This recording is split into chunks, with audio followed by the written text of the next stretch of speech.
জাতীয় কবির নামাজে জানাজার পর কবির লাশবাহী খাটিয়া যারা কাঁধে করে বহন করেছিলেন তাদের মধ্যে অন্যতম ছিলেন শহীদ রাষ্ট্রপতি জিয়াউর রহমান।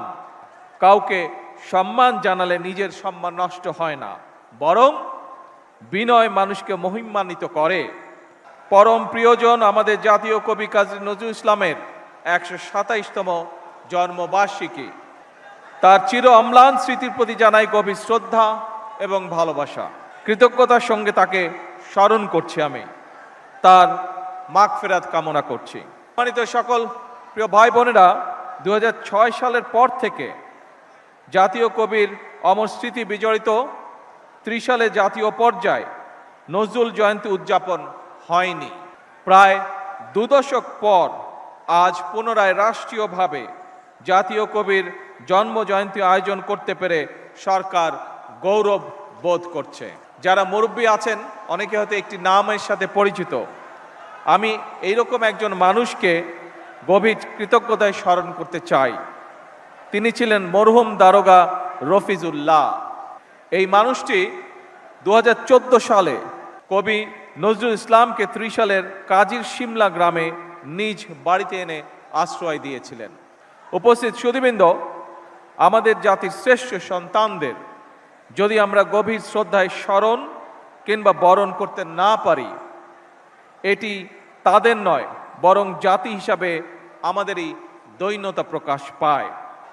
এই প্রজন্মের অনেকেই হয়তো জানেন না, ১৯৭৬ সালের ঢাকার সরোয়ার্দী উদ্যানে জাতীয় কবির নামাজে জানাজার পর কবির লাশবাহী খাটিয়া যারা কাঁধে করে বহন করেছিলেন তাদের মধ্যে অন্যতম ছিলেন শহীদ রাষ্ট্রপতি জিয়াউর রহমান।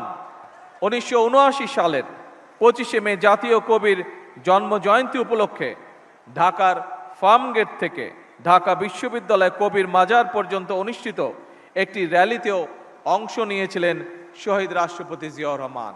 প্রিয় উপস্থিতিবৃন্দ, ত্রিশালে জাতীয় কাজী নজরুল ইসলাম বিশ্ববিদ্যালয় প্রতিষ্ঠা করেছিলেন দেশনেত্রী বেগম খালেদা জিয়া।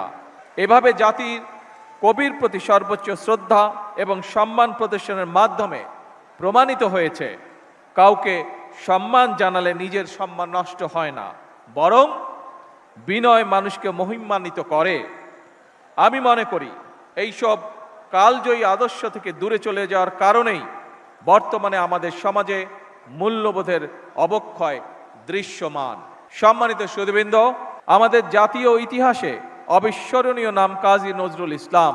স্বাধীন পর্যুদস্ত পরাভূত জাতির ভাগ্য আকাশে তার আবির্ভাব ছিল আলোকবর্তিকার মতন। আমাদের আশা, আকাঙ্ক্ষা, স্বপ্ন, সংগ্রাম, সাহিত্য, সংস্কৃতি, ইতিহাস, ঐতিহ্য তার রচনার মধ্যে মহিমাময় সৌন্দর্য নিয়ে বাক্সময় রয়েছে। বিপ্লব, বিদ্রোহ কিংবা রণসঙ্গীত, ইসলামী তাহবিজ, তমুদ্দন কিংবা ইসলামী মূল্যবোধের গান অথবা ভজন, কীর্তন কিংবা শ্যামা সঙ্গীত, প্রেম প্রকৃতি কিংবা মানবিক মূল্যবোধ, কৈশোরের আনন্দ কিংবা যৌবনের